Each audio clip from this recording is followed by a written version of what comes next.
So, again, I'm Takuya ASADA, and I will talk about OSP on bhyve.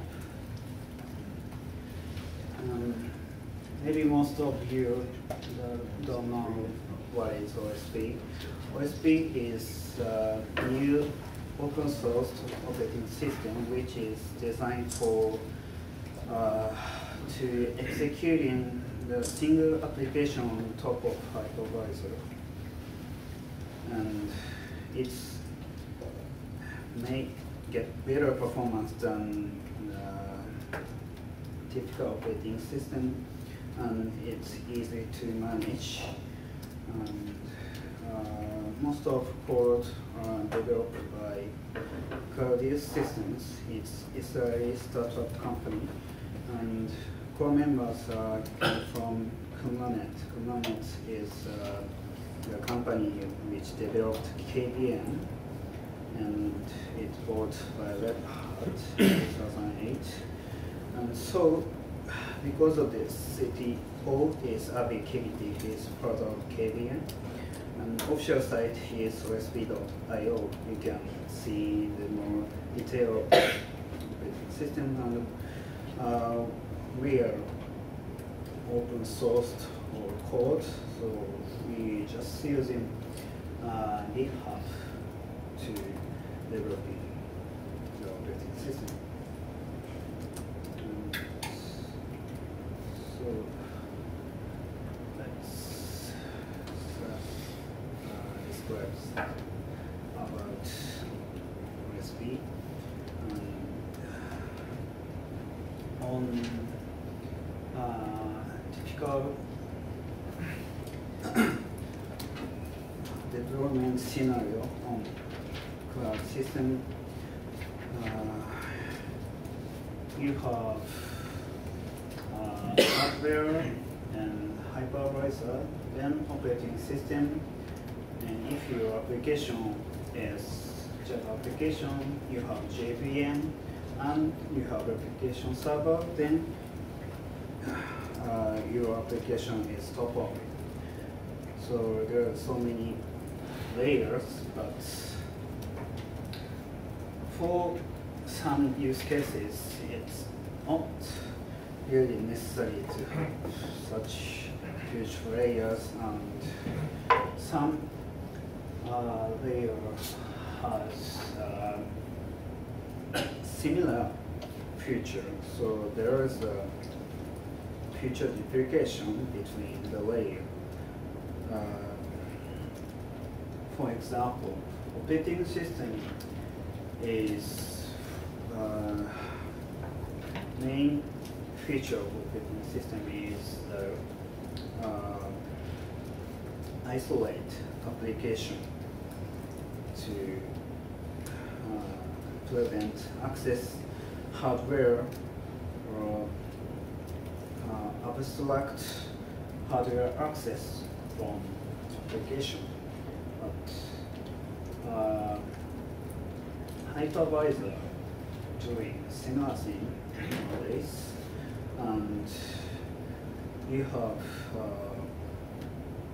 memory access protection and operating system, but hypervisor also able to protect to access to another VM or JVM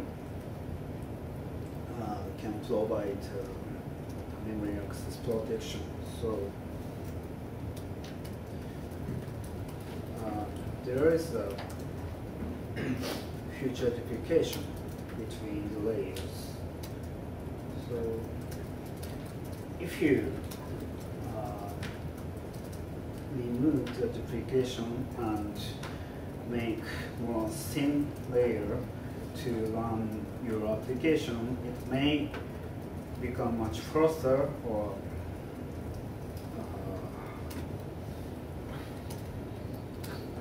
it's basically for getting more performance for your application. And this is the picture of OSP. And So it doesn't have multiple process on operating system. It just have single process, and you run single application on it. If you want to run multiple application, you can run multiple instances, and you don't have multiple memory space. It just use kernel space, and it able to run existing JVM, which is OpenJDK, and you can run existing application. You don't need to modify your speed. And it's still under development, but we have some web interface for management. Also, we have REST API to management REST instance. And use cases, we are thinking to rent an instance on public cloud, or make a prepackaged instance for some application like Cachety or NoSQL servers or something like that. I'm also thinking to OEM appliance. And let's describe some more detail of design of OSP. So it's single process operating system, but it's half thread, so you can run multiple thread application, and so it doesn't have multiple memory space, so it's single memory space. So there's no page table switching, and application runs on kernel mode, so there's no two-page mode switching. And we have binary compatibility with some Linux application, but there's some limitation, not unmodified Linux binary, not all unmodified Linux binary. So this is internal structure of OSP, and we wrote OS core in C++11. It's written from scratch, but we ported some code from FreeBSD and other projects. We have ZFS and TCP/IP on OSP kernel, and we have also libc. It's non-ZPL libc for Linux. So it's for compatibility with Linux, and it's able to load and run Linux binary of OpenJDK. So we are just copying OpenJDK binary from Fedora RPM and load it. Then we can run Java-based shell or application server or JRuby, and with framework top of JRuby. And you also can see application on OSP, but all applications should be compiled with fpic position independent flag and shared flag. So which means the application needs to be a shared library, but with main function. Library need to do such a thing is equals. We must have position independent codes because we have only single memory area. And so executables need to recompile, but if you want to use Linux shared library, maybe you can use Linux shared library binary. Just copy it and it should work. And so since all application is run on kernel side, we don't have system code. It's just a shared library loading and function code. So compatibility layer is libc. So we have Linux compatible libc. So application should run top of it. Unfortunately, we don't support 100% glibc function coverage, so sometimes application couldn't able to find glibc based function, and libc on OSP is mainly for Java VM at that time, so sometimes you cannot run on it, but if you add more function on libc, you can run more application on it.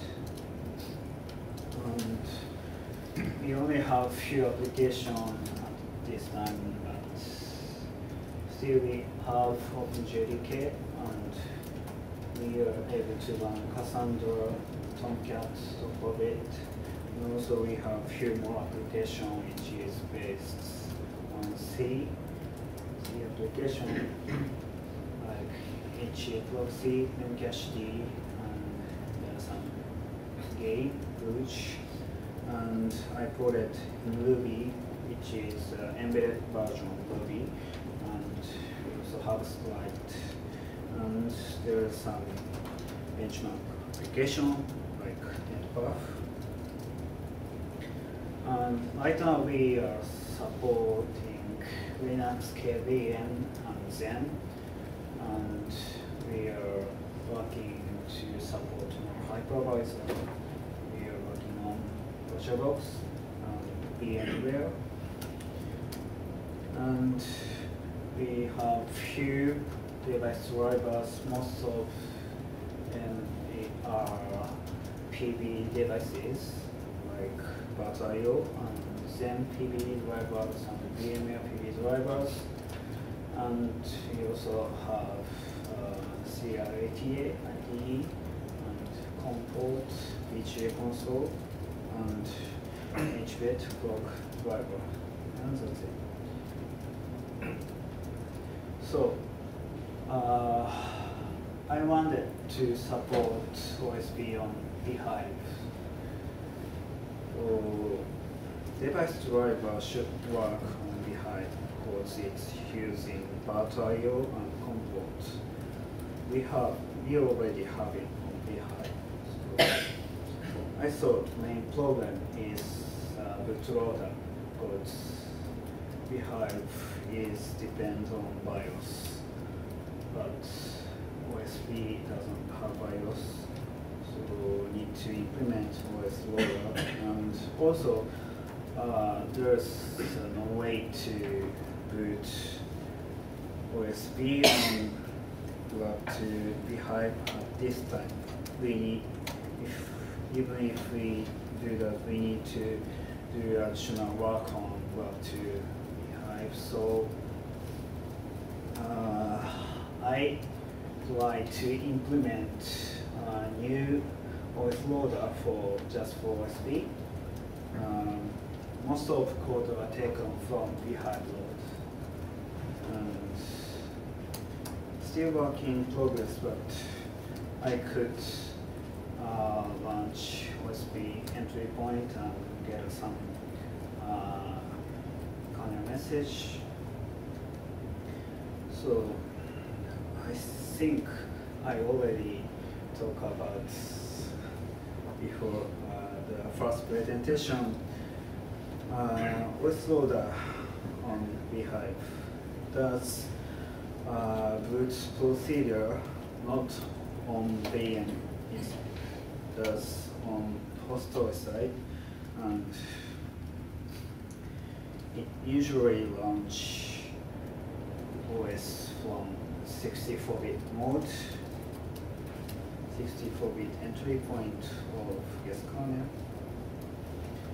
And so this is traditional boot procedure with BIOS. It's just a typical boot procedure of operating systems. First, BIOS load boot sector from NVR, and boot sector code loads bootloader, because boot sector is very small. You need to more additional code to read file system to locate kernel usually, and it uses BIOS code for I/O, and bootloader. It depends on the bootloader implementation, but previously bootloader initialize page table and DDT and special register to get ready to enter in the protected mode.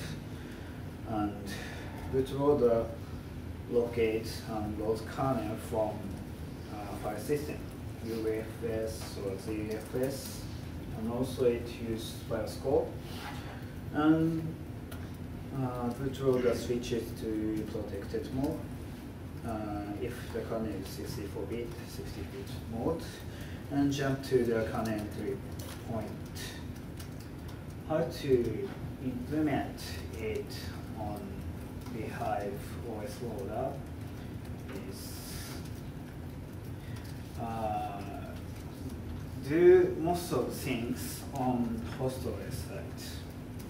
So if you launch VM, it should start kernel entry point and 64-bit protected mode. And how to implement it?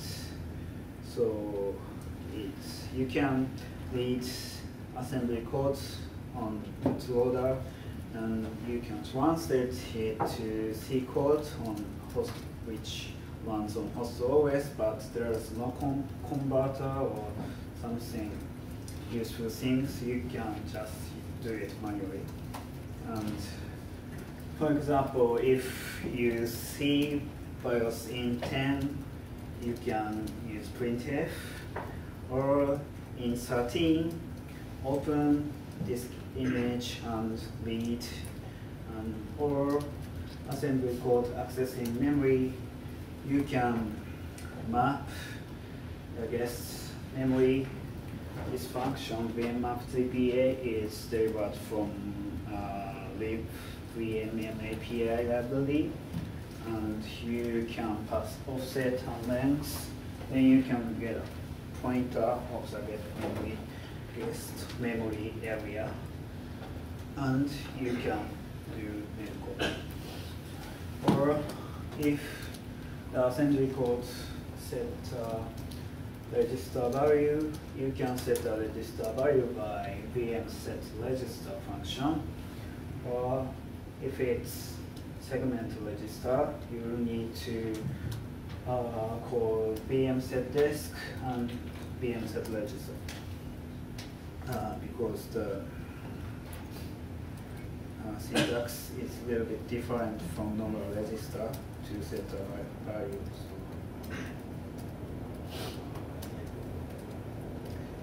So I don't I will not describe specifically, but I will go through it.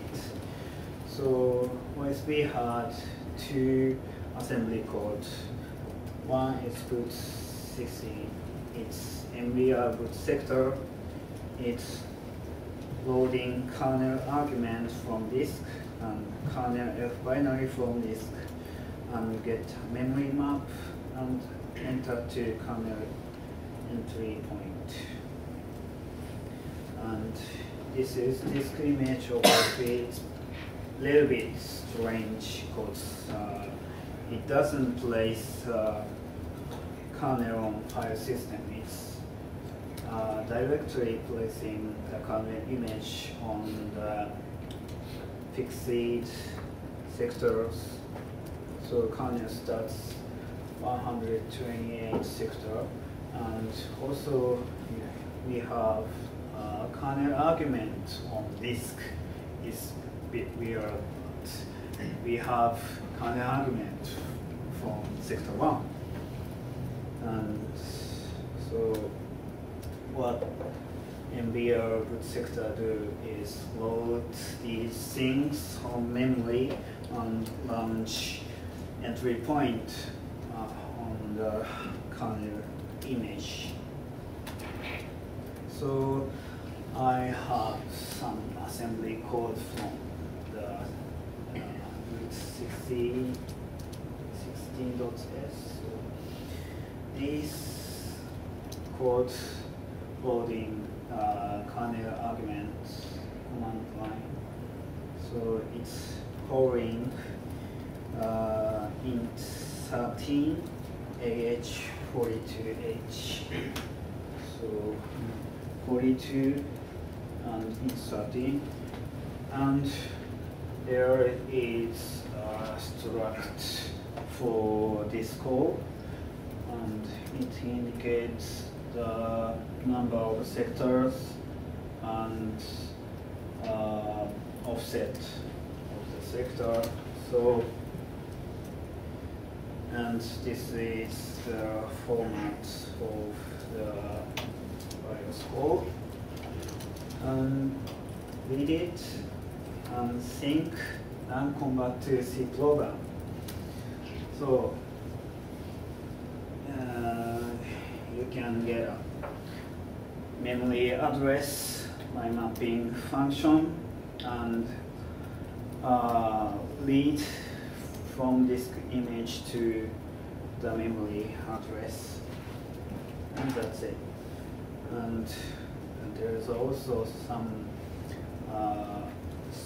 structure to passing kernel entry points. So we need to pass the command line physical address to this structure as well. And same thing is kernel F binary loading code. It's a little bit more complicated, and it's reading more bigger data, but same thing. You can convert to the C program.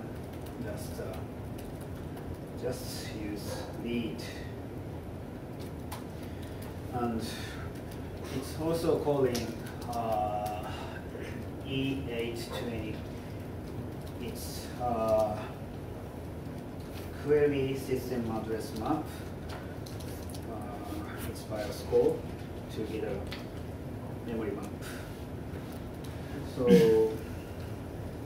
we need to pass memory map information for the kernel. So we need to initialize this E820 structure and fill the memory size. Then tell the this structure's address on this structure, and pass it to the kernel entry point. And there is a entry. It's a code to switch in protected mode and jump into kernel entry point, but I will also implement host side code for kernel entry point, so we don't necessarily to implement these codes.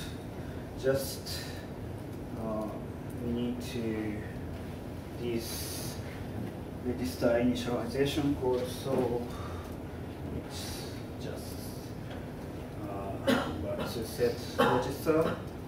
Then we also have boot S, which is kernel entry point, 32-bit entry point on kernel, and this code initialize ZDT page table and special register to get entered to 64-bit. We have ZDT table and LZDT. Doesn't matter, it's Japanese.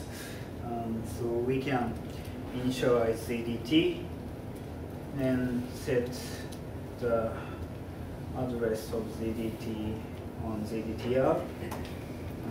Also we have page table, and it's loading page table address on CR3. And you can initialize page table by C code, iterating and filling the parameters, then set the page table address on the register. And finally, there is some more code to initialize special registers, such as CR4 and CR0, and probably some more MSR to change mode to 64-bit mode. Then finally jump to the 64-bit entry point, jump to start 64. So we need to fill the registers for 64-bit mode. Also, we need to set some more initial value for stack register, and also EFR and CR4 and CR0. Then all registers should ready for 64-bit mode. What is remain is the entry point address. We need to start VM from here. So we need to set this address to our IP register. However, this function doesn't have a fixed address. So if you change the assembly code, then they compile it, maybe the address will be changed. So I implemented some function, some code to convert symbol name to address using elf and gelf libraries. So we open a binary image on the guest memory area and pass start 64 function name here. Then it should return the address of it. So the code gonna be like this. So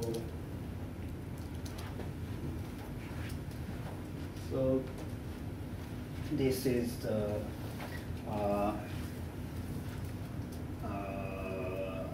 kernel elf binary address, and I'm passing start 64, then it return the entry point address, and I can set this address to RIP, and that's it.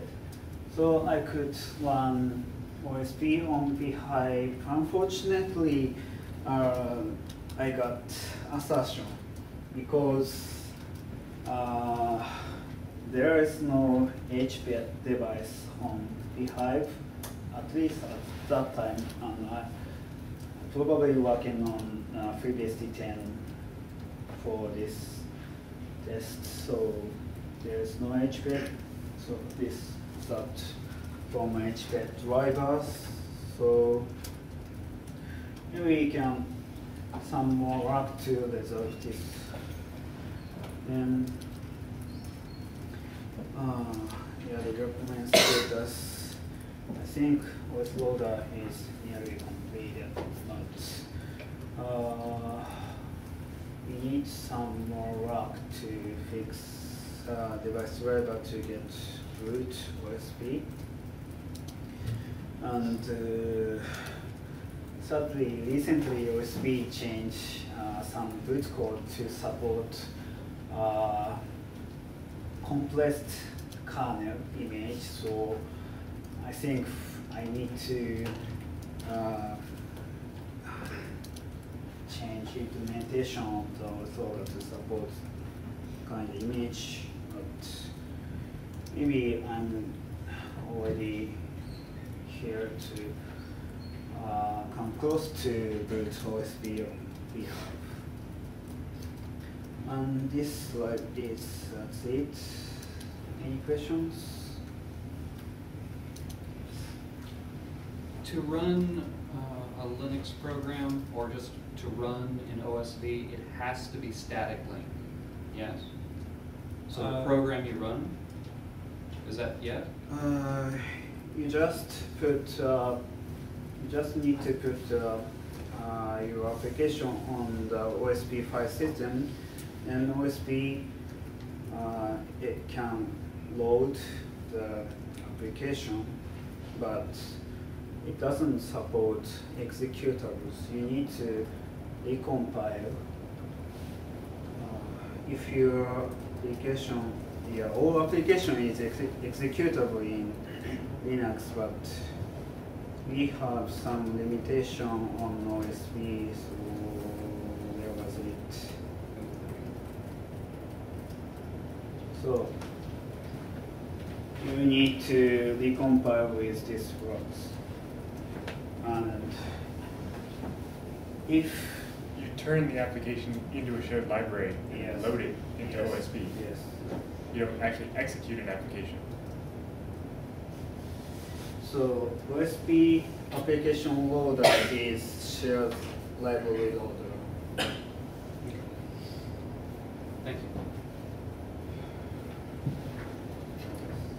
Has there been much testing on OSV scalability, like just the number of virtual CPUs that it runs on? Maybe there's no tests as such.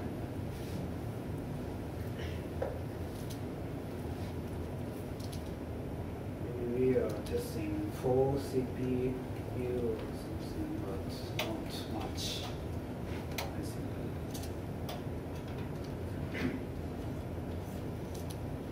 Any other questions?